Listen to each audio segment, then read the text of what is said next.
Game 475, Game Engine Programming 1. This is the final project. Let me bring it up and walk you through it. So here it is. I'm well over the 16 object limit. I have 5 different shaders. I have 5 different meshes.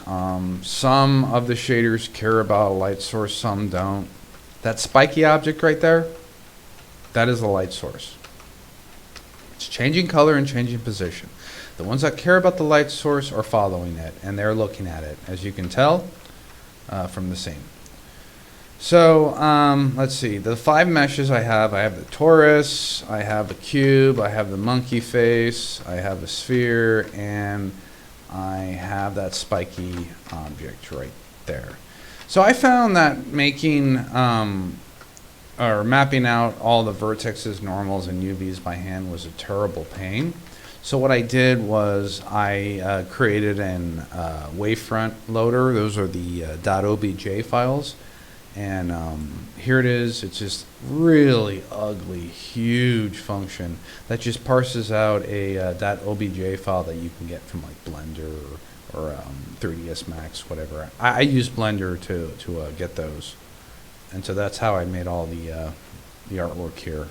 And so that was just, that's how I parsed everything out. That's why I was able to get these objects. And I didn't do a very good job with the UV mapping. I didn't really want to spend a lot of time with artwork and stuff like that. So some objects translate, some scale, some rotate, translate, and scale. Some are changing their textures, some are changing their meshes, some are changing their textures and their meshes. Some are actually children of a parent mesh. So if the parent changes, the child will change too, like this one right here. The parent is rotating, and so the children rotate with it. That's this right here. It has 4 children, and it's the children change when the parent changes. So there's 2 different types of cameras. This is the free camera. It's activated by hitting the P key. There's another camera, the orbit camera. You can activate that by hitting the O key.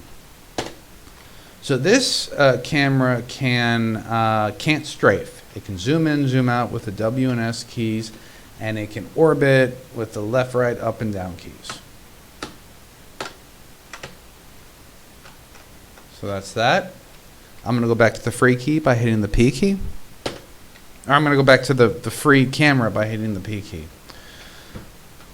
So all the meshes are saved as binary files, and they are being rendered by the vertex buffers and index buffers. So they're pretty efficient.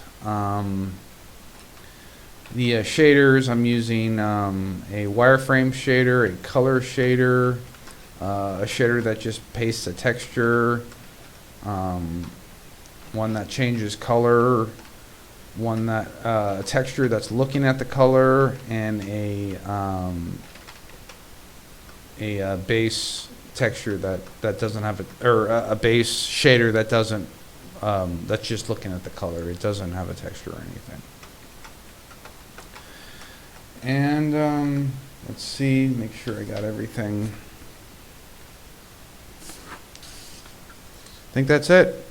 That's the assignment.